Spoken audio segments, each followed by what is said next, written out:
Hello बच्चों, आज हम स्टार्ट करने वाले हैं सेमीकंडक्टर। तो सेमीकंडक्टर सिर्फ जेईई मेंस में है ना, एडवांस में है नहीं। तो स्टार्ट करते हैं इसका रिवीजन। सेमीकंडक्टर दो टाइप के रहते हैं, एक इंट्रिंसिक एक एक्सट्रिंसिक। इंट्रिंसिक सेमीकंडक्टर वो रहता है जिसमें कोई इम्प्योरिटी ना रहे और इसमें जो इलेक्ट्रॉन का कंसंट्रेशन रहता है per unit volume number of electrons और होल्स का जो कंसंट्रेशन रहता है वो क्या रहता है, इक्वल रहता है। ठीक। और इंट्रिंसिक चार्ज कैरियर कंसंट्रेशन अगर हम Ni लिखें तो Ni Ne और NH के इक्वल रहता है, तो Ne इंटू NH हो गया Ni स्क्वायर, है ना।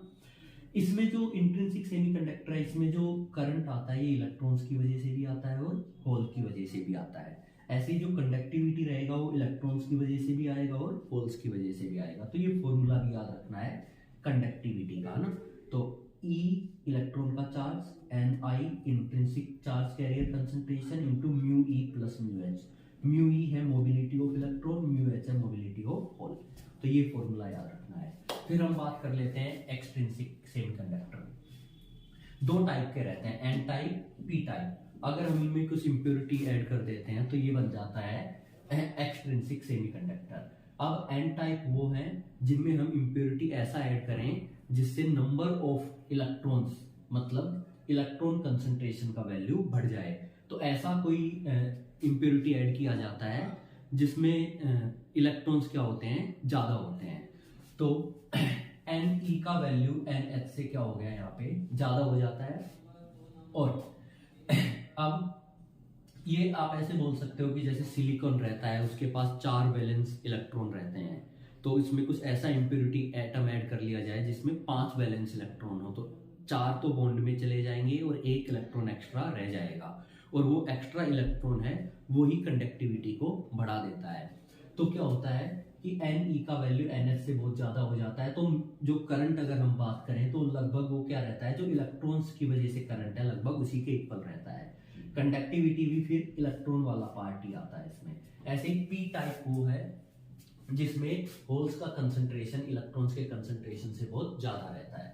ठीक। तो होल्स की वजह से करंट भी इलेक्ट्रॉन्स की वजह से जो करंट आएगा उससे ज्यादा रहेगा, और कंडक्टिविटी फिर होल वाला वैल्यू आ जाएगा यहाँ पे। ठीक। एक क्वेश्चन आया हुआ है जेईई मेंस में सिंपल सा कि भैया एक हमारे पास सेमीकंडक्टर है जिसमें number density of intrinsic charge carrier कहाँ पे दिया हुआ है, 20 डिग्री सेल्सियस पे वैल्यू दिया हुआ है। अब हमने क्या किया, सेमीकंडक्टर में इंप्योरिटी एटम ऐड किए जिससे होल डेंसिटी बढ़ के हो गया 4.5 इंटू 10 पावर 22। अब हमसे पूछा है कि अब इलेक्ट्रॉन डेंसिटी सेमीकंडक्टर में कितना हो जाएगा, तो सीधा सा फॉर्मूला है NHNE बराबर Ni स्क्वायर। ठीक, ये रिलेशन रहेगा हमेशा। तो Ni का वैल्यू दिया है, NH का वैल्यू दिया है, Ne का वैल्यू पूछा था, तो सीधा Ne आ जाएगा Ni स्क्वायर बाय NH। तो Ni का वैल्यू रखा है यहाँ पे, NH का वैल्यू रखा और सॉल्व करेंगे तो Ne आ जाएगा 5 इंटू 10⁻⁹। तो ये यहाँ पे इन्होंने खाली जगह दिया था कि भाई इलेक्ट्रॉन का जो डेंसिटी है वो है, एक नंबर आएगा इंटू 10⁹ पर मीटर क्यूब। तो अपना आंसर क्या हो जाएगा, 5। तो एक तो ये फॉर्मूला हमेशा याद रखो, और ये कंडक्टिविटी वाला फॉर्मूला याद रखो इन तीनों के केस में, है ना।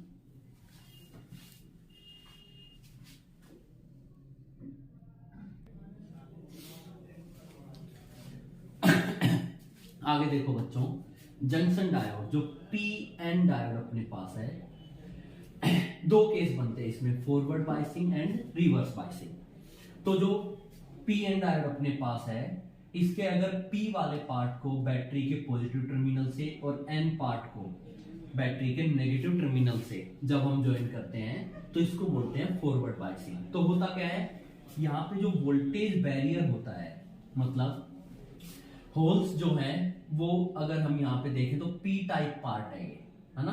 एक ही सेमीकंडक्टर है, इतने पार्ट को बना दिया पी टाइप, इतने पार्ट को बना दिया है एन टाइप। अब अगर हम ध्यान से देखें तो यहाँ पे जो करंट कैरी करने का काम कौन करेगा, यहाँ ज्यादा क्या रहते हैं, होल्स, और एन टाइप में ज्यादा क्या रहते हैं, इलेक्ट्रॉन्स, है ना। वैसे कुछ यहाँ पे इलेक्ट्रॉन्स भी होते हैं, कुछ होल्स भी रहते हैं, लेकिन इनका डेंसिटी बहुत ज्यादा रहता है, होल्स का इधर और इलेक्ट्रॉन्स का इधर।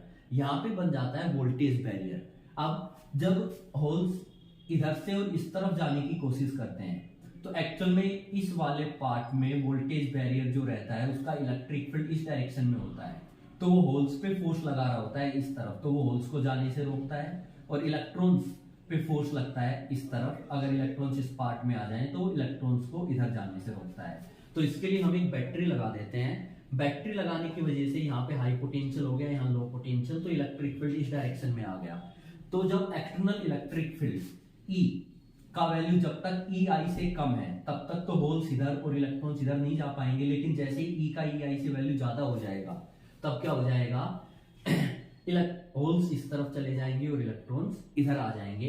तो पॉजिटिव चार्ज एक तरीके से होल्स को मान सकते हैं पॉजिटिव चार्ज की भाई वो इधर जा रहा है और इलेक्ट्रॉन इधर जा रहे हैं, तो इस पार्ट में करंट आ जाएगा इस तरफ और इस तरीके से सर्किट में करंट आ जाएगा। तो यहाँ पे IV कर्व है, तो जब तक V का वैल्यू, V ये है बैटरी का वोल्टेज है ना, जब तक V का वैल्यू कम है तब तक बहुत कम करंट रहता है। ये हल्का सा करंट भी किसकी वजह से रहता है, इस पार्ट के इलेक्ट्रॉन और इस पार्ट के होल्स की वजह से।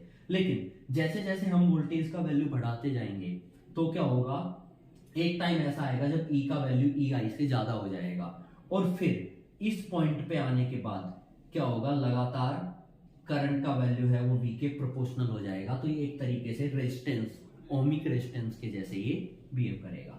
तो ये तो हो गया फॉरवर्ड बायसिंग, तो इसके लिए ये वाला कर्व याद रखो है ना। फिर रिवर्स बायसिंग, तो ये समझ में आ गया होगा, अगर हम P टाइप वाले पार्ट को नेगेटिव टर्मिनल से और N टाइप वाले पार्ट को पॉजिटिव टर्मिनल से कनेक्ट करते हैं तब होगा क्या, इस वाले पार्ट में जो इलेक्ट्रिक फील्ड आएगा वो इस डायरेक्शन में आएगा। इसका मतलब है इधर जो होल्स हैं उन पे फोर्स इधर लगेगा और इलेक्ट्रॉन्स हैं उन पे फोर्स इस तरफ लगेगा। पर होगा क्या, जैसे जैसे हम वोल्टेज का वैल्यू बढ़ाते जाएंगे, एक तरीके से नेगेटिव वोल्टेज हो गया, ये उल्टा लगाया है, तो वोल्टेज का वैल्यू बढ़ाते जाएंगे तो करंट का वैल्यू बहुत कम रहता है, ठीक। लेकिन वोल्टेज का फिर एक ऐसा वैल्यू आता है जिसपे इस साइड वाले जो इलेक्ट्रॉन्स हैं और इस साइड वाले जो होल हैं उनकी वजह से यहाँ पे करंट फ्लो होना स्टार्ट हो जाता है, और उसकी वजह से इस वोल्टेज को बोला जाता है ब्रेकडाउन वोल्टेज, जहां पे अपने को करंट मिलता है। और अब इसी वोल्टेज पे करंट अचानक से बहुत ज्यादा हो जाता है, ठीक। तो इस साइड वाले जो इलेक्ट्रॉन्स हैं और इस साइड वाले जो होल्स हैं उनकी वजह से ये करंट आता है। तो ये ब्रेकडाउन वोल्टेज, इसका यूज जीनर डायोड में भी किया जाता है, सेम कॉन्सेप्ट। तो ये तो था forward biasing and reverse biasing.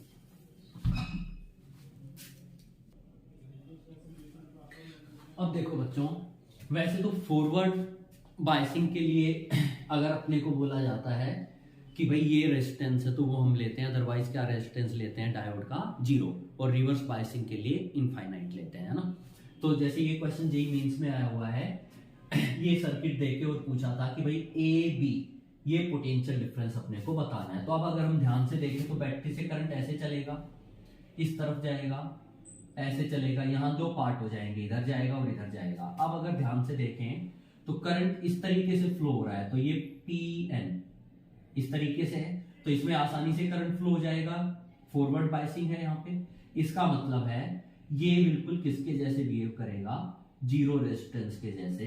जब तक बोला नहीं जाए तब तक फॉरवर्ड बायसिंग में रेजिस्टेंस 0 लेना है, इस तरीके से। अब ये सर्किट बन गया है, अब जस्ट ए बी के अक्रॉस पोटेंशियल डिफरेंस निकालना है। तो हम मान लेते हैं करंट निकला I, इसमें से I डैश यहाँ आ गया, ये भी 10 किलो ओम है, ये भी 10 किलो ओम, तो इसका मतलब है I डैश ही इसमें जाएगा। अब सबसे पहले अगर हम बात करें तो ए बी के अक्रॉस पोटेंशियल डिफरेंस हो जाएगा 10 किलो ओम इंटू I1। तो यहाँ पे पोटेंशियल मान लेते हैं 0, तो यहाँ पे आ गया 0, यहाँ पोटेंशियल B, तो यहाँ पे B, और यहाँ पे हो जाएगा 30। तो यहाँ पे अब इस जंक्शन के लिए जंक्शन रूल लगा देते हैं, तो 30 माइनस B बाय 10K, इतना करंट आ रहा है, जहां कितना आ रहा है, इधर I डैश इधर I डैश बराबर, I डैश का वैल्यू क्या लिखेंगे, V minus 0 by 10K plus, और ये I डैश का value V minus 0 by 10K। तो 10K और ये 10K कैंसिल हो गया, 30 बराबर आ जाएगा 3V और V का वैल्यू आ जाएगा 10 वोल्ट। तो ये अपना आंसर हो गया यहाँ पे, ठीक।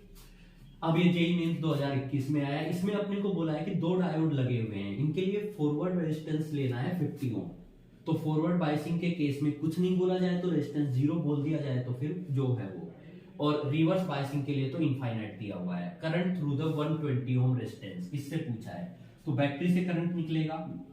अब करंट के दो पार्ट हो जाएंगे, एक इधर जाएगा और एक इधर जाएगा। हम जानते हैं अगर करंट इधर जाएगा तो ये किसमें आ गया, रिवर्स बायस हो गया। इसका मतलब है इसमें करंट तो फ्लो नहीं होगा, तो कंप्लीट करंट इधर जाएगा, और ये यहाँ पे फॉरवर्ड बायसिंग है, तो फिर ऐसे ही चलते जाएगा इस तरीके से। और रिवर्स बायसिंग है, इसका मतलब इसका रेजिस्टेंस क्या रहेगा, इनफाइनाइट, तो इससे करंट पास नहीं हो पाएगा, है ना। अब अगर हम इस सर्किट को फिर से बनाए तो D1 की जगह इसका रेजिस्टेंस 50 ओम लगा दो, ये है 130 ओम। फिर उसके बाद सिर्फ वही पार्ट बना रहे हैं जिसमें करंट पास हो रहा है, 6 वोल्ट, 120 ओम, 6 वोल्ट। और अब ये करंट का वैल्यू हम निकाल सकते हैं, करंट मान लेते हैं I, तो I बराबर हो जाएगा 6 upon total resistance 50 plus 130 plus 120, ये आ जाएगा 6 बाय 300। इसको हम लिख सकते हैं 5 नहीं, ये आ जाएगा 20 मिली एम्पियर, 20 मिली एम्पियर। तो ये सिंपल फॉरवर्ड और रिवर्स बायसिंग के लिए सिंपल ऐसे क्वेश्चन आते हैं, है ना। ये हो गया।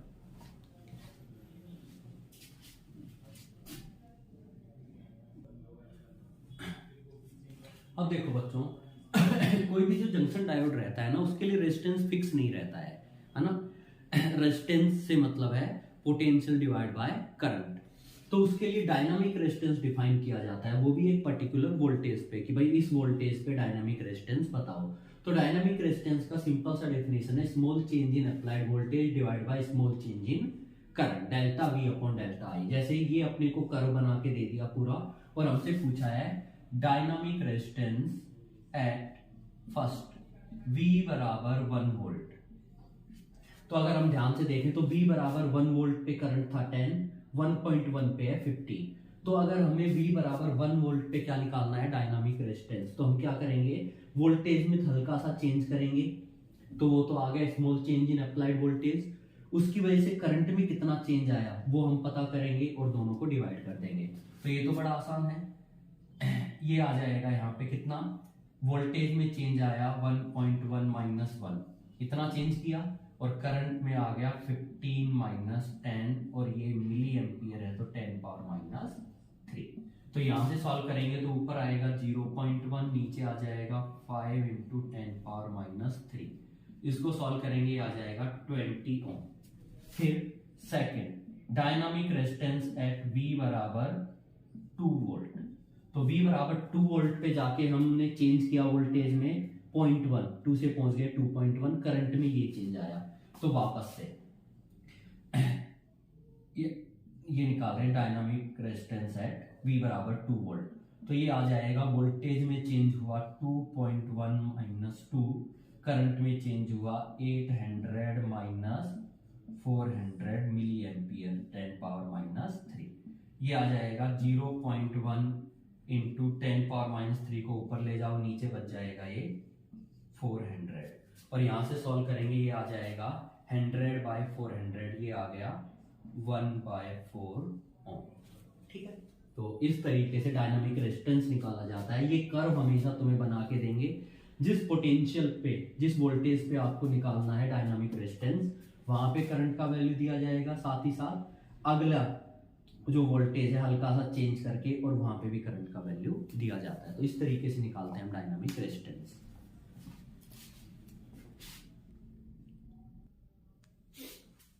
अब देखो बच्चों, जीनर डायोड। जीनर डायोड के लिए क्या रहता है कि उसके अक्रॉस अपने को पोटेंशियल दे दिया जाता है कि भाई इसके अक्रॉस पोटेंशियल अगर हुआ 30 वोल्ट, तो फिर इससे इनफाइनाइट करंट भी पास हो सकता है, फिर करंट का कोई लिमिट नहीं रहता है। अब अगर हम ध्यान से देखें तो इस सर्किट के लिए अपने से इसके लिए वोल्टेज दिया हुआ है 30 वोल्टेज, ब्रेकडाउन वोल्टेज, है ना। अब करंट हमसे पूछा है कि भाई डायोड से कितना करंट पास होगा। तो देखो, अगर हम यहाँ पे ध्यान से देखें तो जब यहाँ से करंट फ्लो होना स्टार्ट होगा, ठीक, तो अगर हम बात करें जीनर डायोड, तो इसके अक्रॉस पोटेंशियल डिफरेंस कितना रहेगा, 30 वोल्ट। तो यहाँ 0 मान ले तो यहाँ हो गया 90, यहाँ 0 यहाँ 0, तो यहाँ आ जाएगा 30 और यहाँ आ जाएगा 30। अब अगर ये वाला करंट है I1 और इसमें करंट है I2, तो IZ का वैल्यू हम बड़े आराम से निकाल सकते हैं। IZ बराबर I1 माइनस I2, और I1 और I2 का वैल्यू निकालने में कोई दिक्कत है नहीं। अगर हम ध्यान से देखें तो I1 क्या आएगा, 90 माइनस 30/4K, माइनस I2 का वैल्यू क्या आएगा, 30 माइनस 0/5K।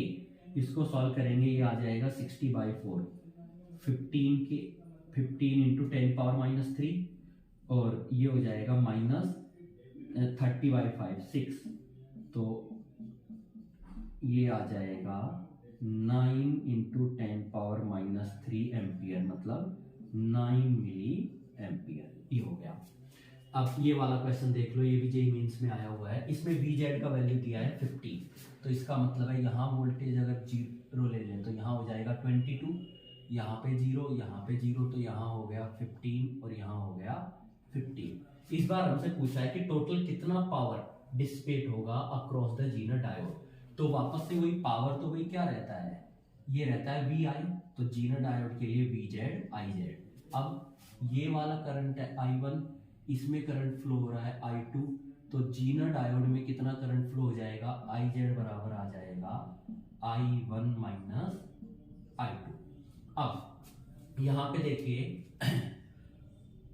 IZ का वैल्यू यहाँ मिल जाएगा, I1 हम लिखेंगे 22 माइनस 15/35, माइनस I2 का वैल्यू हम लिखेंगे 15 माइनस 0/90, तो ये हो जाएगा 1/5 माइनस 1/6, ये आ गया 1/30।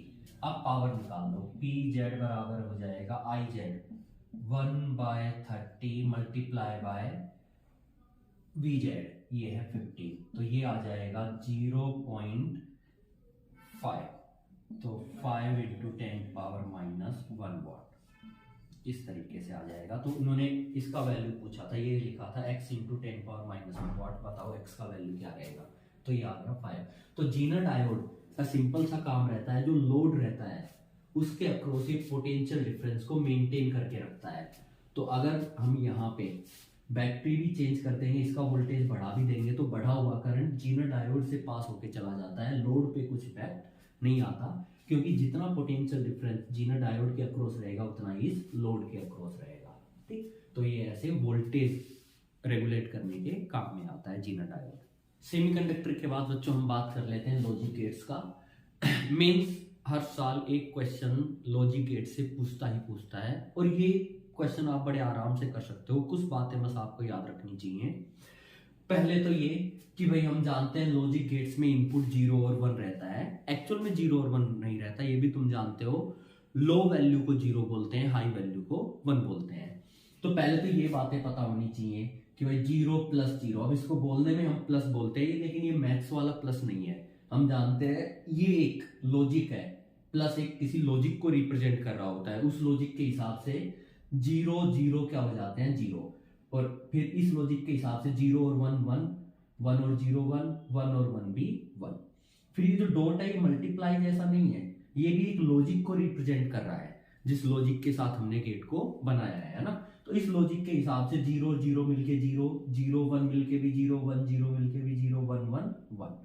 और ये बार वाला आपको पता है, a अगर 0 है तो a बार हो जाएगा 1, इस तरीके से याद रखना है। फिर उसके बाद ये प्रॉपर्टीज आपको याद होनी चाहिए, ठीक है। चाहे a प्लस बी लिख दो, चाहे b प्लस a लिख दो, एक ही बात है। तो इस टाइप से है ये, जैसे a प्लस बी प्लस सी।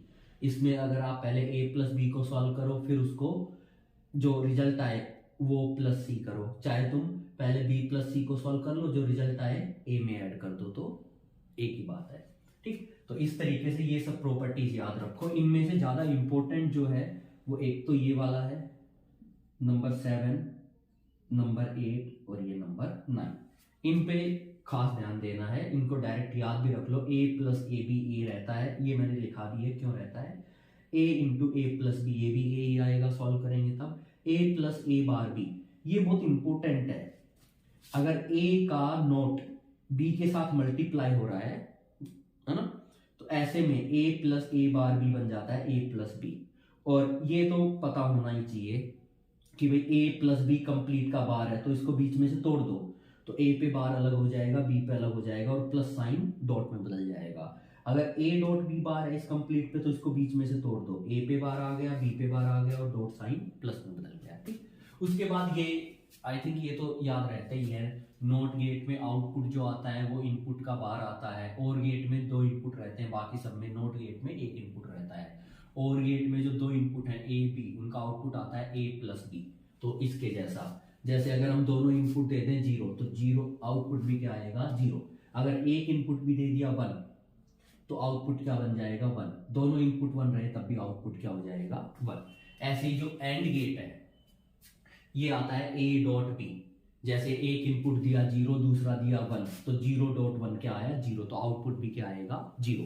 दोनों इनपुट 1 होने चाहिए फिर इसके लिए, अगर आउटपुट अपने को चाहिए। ऐसे ही नोर गेट, और गेट के बाद एक नोट गेट लगा दो तो नोर गेट बन जाएगा, एंड गेट के बाद एक नोट गेट लगा दो तो नैंड गेट बन जाएगा। तो और गेट क्या काम करता है, बार लगा देता है, नोट गेट क्या काम करता है, बार लगा देता है। तो और गेट के आगे अगर हम नोट गेट लगाएंगे तो और गेट से निकला हुआ आउटपुट उसके लिए क्या बन जाएगा इनपुट। तो आउटपुट, ओवरऑल आउटपुट आ जाएगा a प्लस बी बार, इसको हम a bar dot B bar लिख सकते हैं, ऐसे ही नैंड गेट के लिए, है ना। तो ये बातें पता होनी चाहिए, उसके बाद क्वेश्चन करने में कोई परेशानी होगी नहीं। तो एक क्वेश्चन कर लेते हैं हम जेईई मेंस का।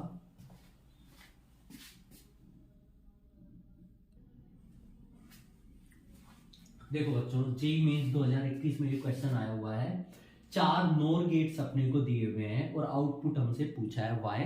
एक्चुअल में हमसे ट्रुथ टेबल बनवाया था, है ना। तो सबसे पहले तो आउटपुट निकाल लेते हैं ए और बी के टर्म्स में, और उसके बाद आगे ट्रुथ टेबल भी बना लेंगे। तो सबसे पहले देखिए, ये जो नोर गेट है इसके लिए एक इनपुट है ए, एक है बी। तो नोर गेट के लिए अगर हम ध्यान से देखें तो जो आउटपुट आता है वो क्या आता है, अगर इनपुट ए बी है तो आउटपुट आता है ए प्लस बी बार, है ना। तो ऐसा करके लिख लेते हैं, ये जो इसका आउटपुट है ये हम बोल देते हैं x, इसका आउटपुट हम बोल देते हैं z1 और इसका आउटपुट है z2। तो z1 z2 इसके लिए हो जाएंगे इनपुट। तो सबसे पहले x, इसका आउटपुट x है, इनपुट है a b, तो आउटपुट आ जाएगा a plus B bar, NOR gate है। फिर उसके बाद z1 का वैल्यू अगर हम लिखें तो z1 बराबर हम लिखेंगे, एक इनपुट है a, दूसरा है x, तो a प्लस x बार, ये हो जाएगा। फिर उसके बाद अगर हम बात करें तो a plus x, a plus b बार और इस कंप्लीट का बार, ऐसे ही है, x का वैल्यू रख दिया है। अब हम इसको आगे सॉल्व कर लेते हैं। तो यहां से बार को तोड़ो, सबसे पहले तो इस बार को जो सबसे ऊपर है इसको, तो a पे बार अलग से आ जाएगा, डॉट बन जाएगा प्लस साइन, और ये हो गया a प्लस बी बार और एक ये वाला बार। तो डबल बार का मतलब तो हम जानते हैं, बार से बार कैंसिल हो जाता है, ये आ गया a bar dot a plus B, और ये हो जाएगा a bar dot a plus a bar b, और a बार डॉट a ये रहता है 0, तो ये आ गया a बार b। ऐसे ही जब हम z2 निकालेंगे तो z2 बनेगा, इसके लिए एक इनपुट है b, दूसरा है x, b प्लस x बार। तो अब x का वैल्यू रख देते हैं, तो b प्लस x रखेंगे, a प्लस b बार और इस कंप्लीट पे ये वाला बार। अब इस ऊपर वाले बार को तोड़ेंगे तो क्या आ जाएगा यहाँ पे, b bar dot a plus b बार बार, और ये हो गया b bar dot a plus b, और ये बन जाएगा b bar dot a plus b bar b, और b बार b ये तो हो गया 0, तो ये आ जाएगा b बार a। अब अगर इस वाले के लिए देखें तो आउटपुट क्या आ रहा है अपना y, इनपुट क्या है z1 z2, तो हम यहाँ पे कर देता हूं मैं, y बराबर लिखेंगे z1 प्लस z2 बार। इसको हम यहाँ पे लिख सकते हैं, z1 z2 का वैल्यू लिखने से पहले z1 बार डॉट z2 बार।